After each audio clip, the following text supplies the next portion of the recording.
आदमी पार्टी के पास जा रहा हूं और उधर पंकज शर्मा जी को भी ले आइए और उधर अनंत विजय जी को भी ले आइए। आम आदमी पार्टी, राजेश जी आप नेता हैं, आप भी इलेक्शन लड़ते हैं, आपको भी जीतना है, आपको पता है कांग्रेस के खिलाफ पार्टी बनी, कांग्रेस के साथ अब आप लड़ रहे हैं, जनता को कैसे कन्विंस करेंगे? पंजाब के मुख्यमंत्री से पूछा गया कि दादा आप और आपकी और कांग्रेस की सोच एक है ना, क्योंकि आप तो एक हो गए। तो तड़क के बोले पत्रकार को, बोले क्या मतलब है तुम्हारा?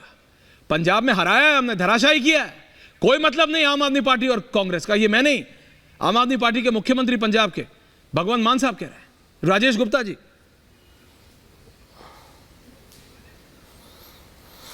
देखिए ऐश्वर्या जी, हर स्टेट की अपनी अलग पोजीशन होती है। पंजाब की अलग है, दिल्ली की अलग है, ठीक है। भाजपा भी जरूरी नहीं है कि किसी पार्टी के साथ में कहीं गठबंधन कर ले तो सब जगह करे। अगर ऐसा होता है तो जेडीयू के साथ में उनका गठबंधन था, है ना, उनके साथ सरकार चल रही थी बिहार में, लेकिन असम में जेडीयू की पार्टी को ही तोड़ रहे थे। तो इस बात को रहने देते हैं। मैं आपने 370 की जो आप पूछ रहे हो कि 370 कैसे आएंगी, लेकिन आप दिल्ली के परिप्रेक्ष्य में देखें तो अभी आपने ही बताया कि 5 सीटें भाजपा अपने सिटिंग एमपी की काटने जा रही है। क्यों काट रही है? क्योंकि वो नहीं जीत रहे। अब क्यों उनकी नहीं जीत पार्टी, रहे? उनकी मर्जी, आप काटेंगे तो आपसे भी नहीं पूछेंगे। मीनाक्षी लेखी जी बुरी थी। नहीं, एक मिनट से नहीं, बोलिए बोलिए, पूछेंगे आप। किसी की टिकट सिर्फ 2 मामले में कटती है, या तो एक मिनट मैं बोल लूं सर, टिकट 2 मामलों में कटती है मोटे तौर पे, या तो वो अपने पार्टी के विरुद्ध हो जाए, ठीक है, और या फिर वो हार रहा हो। तो अगर मीनाक्षी लेखी जी हार रही हैं तो या तो मीनाक्षी लेखी जी ने कुछ नहीं करा तो कैंडिडेट बहुत बुरा था, है ना, और हर बार ये ऐसे ही करते हैं, और या फिर वो मोदी जी की वजह से हार रही हैं। कुछ तो वजह होगी जो उनको फ्रेश चेहरों के लिए सोचना पड़ रहा है, या वो उस गठबंधन से डर रहे हैं जो कांग्रेस और आम आदमी पार्टी का दिल्ली में हुआ है ना। आप इस बात को ऐसे दिखा सकते हैं कि भाजपा डर गई कि देखिए अपने 5 कैंडिडेट बदल रही हैं, लेकिन एंगल देना भी सिखाएंगे अनंत विजय जी, पंकज जी दिखा सकते हैं। मैं तो आपको कुछ नहीं कहूंगा। नहीं, अब यही चीज कह रहा हूं, आप जो अब यही चीज बची थी कि अब एंगल भी दे दीजिए। जैसे अभी राजकुमार भाटी जो खुद पत्रकार रहे हैं, वो पता है पत्रकार वार्ताओं में वो भी गए होंगे, लेकिन अब नेता है। तो अब वो मैंने उनसे पूछा आप कैसे जीतोगे, और पब्लिक देख रही है।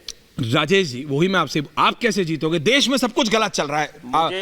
भाटी जी को भी ले आओ भाई, भाटी जी के अनुसार, आपके अनुसार देश में सब गलत है, इधर गलत उधर गलत, सब गलत, तब भी इलेक्शन मोदी जीत जाता है। ये तो अलग ही है। आप ऐसे दिखाते हो सब गलत चल रहा है सब। यूपी में भाटी जी की पार्टी कुछ नहीं कर पाती, दिल्ली में लेकिन आम आदमी पार्टी जीत जाती है। दिल्ली के इलेक्शन में प्रेम शुक्ला जी की पार्टी को आम आदमी पार्टी हरा देती है, लेकिन नेशनली क्या होता है वो सबको पता है। समाजवादी पार्टी तो वहां भी चित यहां भी चित। देखते हैं इस बार क्या तीर मारते हैं अनंत विजय जी एंड पंकज शर्मा जी। अनंत जी बोलिए।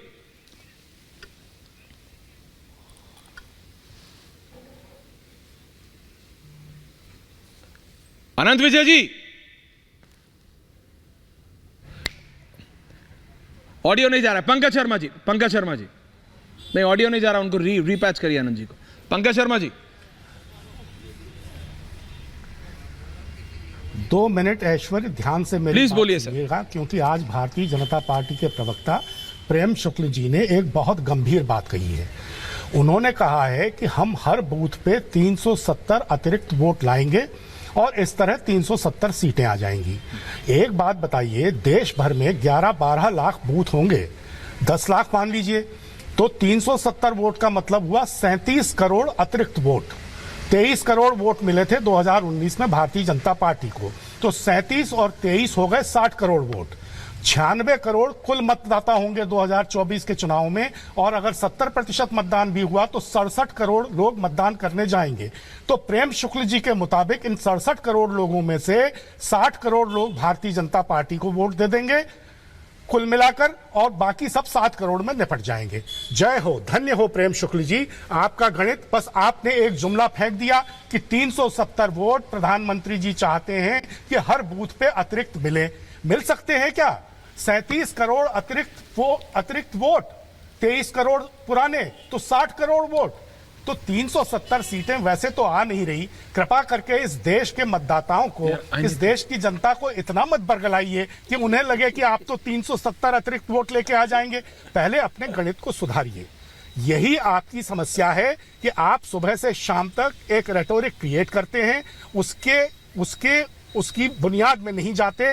आप ये भी नहीं सोचते कि ये सब कहना कितना सही है और कितना गलत है। तो कम से कम ये जो बनावट का, पाखंड का, ढोंग का, कपट का दौर चल रहा है पिछले 1 दशक से, अब तो कृपा करके इस पर पूर्ण विराम लगाइए। दिक्कत है। भाटी जी से लेके राजेश गुप्ता जी से लेके पंकज शर्मा तक सबको ले आइए। मैं सबसे पूछता हूं, बीजेपी की दिक्कत में बीजेपी से पूछ रहा हूं, मैं पूछ रहा हूं आपकी सीट कहां से आ रही है? भाटी जी से पूछा, भाटी जी ने बोला ऐश्वर्या टोको मत। मैं बता रहा हूं पूरे देश में सब कुछ गड़बड़ चल रहा है, लेकिन एक शब्द ये नहीं बोला कि आपकी सीटें कहां से आ रही। आप बाबा को कहां से हरा रहे हो, या आप मोदी को कहां से हरा रहे हो? बनारस से जीत रही है क्या समाजवादी पार्टी? पूछ रहा हूं आपसे। नहीं बोले नहीं। देश में सब कुछ गलत चल रहा है ऐश्वर्य, लेकिन इलेक्शन तब भी मोदी जीत जाता है। यही चीज मैंने राजेश गुप्ता जी से पूछी, नहीं दिल्ली में है पंजाब में नहीं है। तो मैं ये मान लूं कि दिल्ली वालों को आप गुमराह कर रहे हैं या फिर पंजाब वालों को कर रहे हैं? राजेश जी आ रहा हूं। पंकज शर्मा जी से पूछा कांग्रेस कैसे? नहीं, ये मत पूछो कि हम कहां से जीत रहे हैं, हम बताएंगे कि मोदी की नहीं बढ़ रही है। आ रहा हूं भाटी जी, आ रहा हूं, आपके पास भी आ रहा हूं, डोंट वरी, सबके पास गया ना। लेकिन अनंत विजय जी नहीं बोले, उनकी सुन लूं, उसके बाद आता हूं। सत्य प्रचार भारतीय जनता पार्टी के अधिकृत प्रवक्ता। ओह Pankaj ji, I am asking you, आप बता दीजिए। मेरे को तो आप बना रहे हैं, आप तो हैं, आप तो रहे हैं कमलनाथ जी के क्लोजेस्ट एड। आप बताइए ना कहां से आ रही है, चलिए आप बता दीजिए। कांग्रेस के बारे में एक शब्द आपने बोला, पूछिए। भाटी जी ने एक शब्द समाजवादी पार्टी के लिए बोला, राजेश सबको बीजेपी इसके लिए। अरे इट्स अमेजिंग भाई, जनता भी दे समझिए इस गणना के लिए। देखिए आपके कहने से एक सेकंड अनंत विजय जी, प्रेम शुक्ला जी आ रहा हूं। अनंत विजय जी, एक बार पंकज जी कुछ बोल रहे हैं या एक बार मैं कुछ बोल लूं, उससे ना कोई इलेक्शन जीतता है ना कोई हारता है। मैं पूछ रहा हूं समाजवादी पार्टी का समाजवादी पार्टी से, आम आदमी पार्टी का आम आदमी पार्टी से, कांग्रेस का कांग्रेस से। सबको बोलना है देश में सब गलत है। बीजेपी की नहीं आएंगी 370, चलो मान लिया नहीं आएंगी, अपनी तो बताओ। अपने बारे में कोई बात नहीं करता। दिस इज द न्यू, ये एक अलग टेंजेंट है सारी पार्टियों के प्रवक्ताओं का। जैसे एक वो शहजाद ने आदत डाली है बिल्कुल, मतलब ऑडियो वीडियो दिखाने की, ये एक नई आदत है। दूसरे के बारे, अपने बारे में कोई बताता नहीं है। मैं कैसे जीत रहा हूं कोई नहीं बताता। अनंत विजय जी, ऐश्वर्या जी, जब आ रहा हूं। राजेश जी आ रहा हूं। जब खुद पर विश्वास नहीं, पंकज जी आ रहा हूं। Thank you. अनंत विजय जी बोल रहे हैं, जब आपका टाइम था तब। पंकज जी रुकिए, मैं ये कह रहा हूं, जब खुद पर भरोसा नहीं होता तो दूसरे की वैशाखी का सहारा लेते हैं। तो मुझे लगता है कि अपनी बात करने की बजाय, और मैं तो अभी भाटी जी की मैं बहुत सम्मान करता हूं, भाटी जी की आशावादिता देखकर मैं चकित हूं।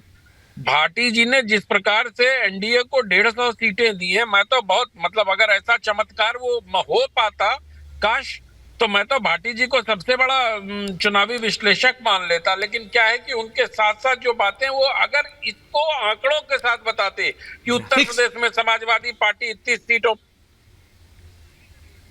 तो उसको कैसे मान लिया जाए कि भाटी जी, मुझे लगता है कि जब तक आप आंकड़े नहीं बताओगे भाटी जी, तब तक हम आपकी बात को आशावादिता के समझते रहेंगे। आप बताओ तो सही कि बिहार में आप इतनी सी, अच्छा चलो बिहार मत बताओ, आप उत्तर प्रदेश तो बता दो कि उत्तर प्रदेश में समाजवादी पार्टी कितनी सीटें जीतेगी। अभी तो 2 या 3 से आगे बढ़ नहीं पा रहे लोग, जो जितने भी समीकरण आ रहे हैं या जितने भी आंकड़े आ रहे हैं। तो खैर ये सब चीजें अगर हम छोड़ भी देते हैं, तो भाटी जी जैसे संजीदा आदमी जब 150 की बात करते हैं, तो